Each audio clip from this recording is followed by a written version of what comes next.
Bonjour à tous, dans cette vidéo, je vais vous proposer une situation d'évaluation qui concerne les compétences acquises lors de l'étude de la première unité du bac sciences expérimentales, à savoir la consommation de la matière organique et flux d'énergie. Et spécialement le premier chapitre intitulé Les réactions responsables de la libération de l'énergie emmagasinée dans la matière organique au niveau de la cellule. L'exercice que je vous propose entre dans le cadre du raisonnement scientifique et communication écrite et graphique. Il se concentre sur l'action d'une des molécules spécifiques sur le métabolisme cellulaire. Le 2,4-dinitrophénol, DNP, qui est une molécule de petite taille capable de traverser la membrane interne mitochondriale. Il a été brièvement utilisé comme agent amaigrissant, c'est-à-dire pour la perte de poids au début du XXe siècle avant d'être retiré de marché en raison de sa toxicité. Pour comprendre le mécanisme d'action de cette molécule sur le métabolisme cellulaire, on propose les données suivantes. La première donnée, on réalise une expérience en plaçant des mitochondries intactes dépourvus de métabolites respiratoires dans un milieu de culture approprié. On mesure l'évolution de la consommation d'oxygène et de la synthèse d'ATP après l'ajout de l'ADP, PI, du succinate, qui est une molécule dont l'oxydation donne des composés réduits, d'oligomycine, qui est un antibiotique, et enfin de DNP. Le document 1 montre les résultats obtenus. Donc, le document montre un graphe qui représente l'évolution de la consommation d'oxygène et de la production d'ADP en fonction de temps et de l'ajout de différents composés. La première question, en vous basant sur le document 1, décrivez les résultats obtenus, puis proposez une hypothèse qui explique la relation entre le DNP et la production d'ATP. Dans cette question, on a deux parties. La première, c'est la description, et la deuxième partie, c'est la proposition d'une hypothèse. On va commencer par la description des résultats. Donc, on observe lorsqu'on ajoute l'ADP et PI, que la consommation d'oxygène et la production d'ATP ne varient pas. Mais après l'ajout de succinate, on observe une augmentation simultanée de la consommation d'oxygène et de la production d'ATP. Alors que lorsqu'on ajoute l'oligomycine, on observe un arrêt simultané de la consommation d'oxygène et de la production d'ATP. Et enfin, lorsqu'on ajoute le DNP, on observe seulement une augmentation de la consommation d'oxygène avec un arrêt de la production d'ATP. Donc maintenant, on doit proposer une hypothèse pour expliquer ce découplage entre la production de l'ATP et la consommation d'oxygène. Pour proposer une hypothèse, on doit avoir des connaissances à propos de la synthèse d'ATP au niveau de la mitochondrie. On peut supposer tout simplement que le DNP bloque ou inhibe l'ATP synthase ou les sphères pédonculées, c'est-à-dire le lieu de la synthèse d'ATP ou de la phosphorylation oxydative.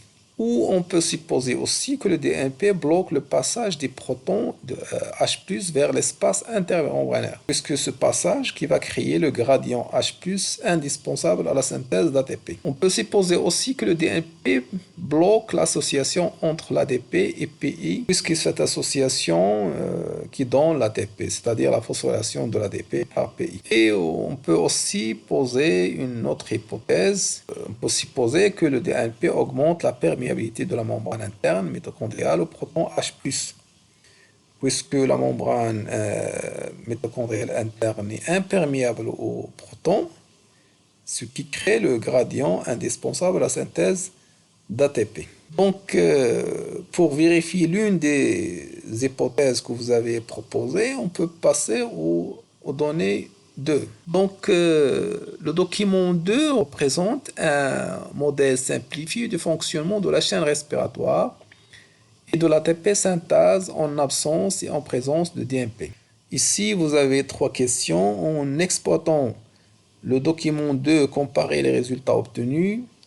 La troisième question, en vous basant sur les données précédentes et vos connaissances, expliquer le mécanisme d'action de DMP sur le métabolisme cellulaire, puis vérifier l'hypothèse proposée. Et enfin, la quatrième question, montrer pourquoi le DMP a pu être commercialisé comme un agent amaigrissant. On va commencer par la deuxième question, c'est-à-dire comparaison entre les deux situations en absence de DMP et la présence du DMP.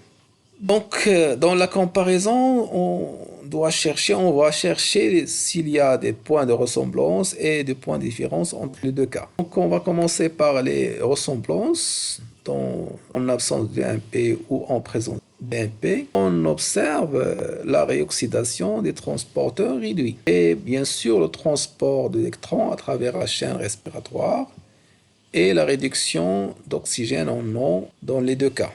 Et enfin, on observe aussi le passage des protons de la matrice vers l'espace intermembranaire dans les deux cas. Passons maintenant aux différences entre les deux situations. Donc, on observe en absence de DMP que le retour des protons H+ de l'espace vers la matrice se fait à travers l'ATP synthase.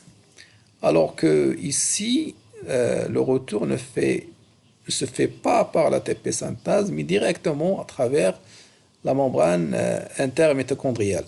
Deuxièmement, on observe dans le cas d'absence de DMP, on observe la phosphorylation d'ATP et la synthèse d'ATP.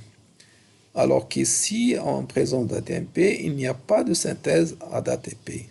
C'est-à-dire l'ATP est inhibé dans ce cas, puisque cette activation est liée au retour des protons H+. Et enfin, on observe une faible libération de chaleur lorsqu'il y a absence d'ATP, mais en présence d'ATP, une forte libération de chaleur avec l'augmentation des dépenses énergétiques. On passe maintenant à la troisième question. C'est-à-dire, on doit expliquer le mécanisme d'action de DNP sur le métabolisme cellulaire pour vérifier l'hypothèse proposée. DNP augmente la perméabilité de H+ à travers la membrane interne mitochondriale, ce qui provoque la dissipation ou la disparition du gradient H+.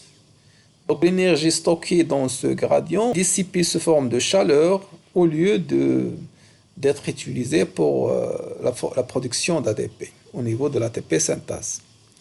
Donc l'activité de l'ATP synthase est inhibée dans ce cas. Même si la chaîne respiratoire est activée, c'est-à-dire la consommation d'oxygène, il n'y a pas de synthèse d'ATP. Donc il y a un découplage entre la synthèse d'ATP et la consommation d'oxygène.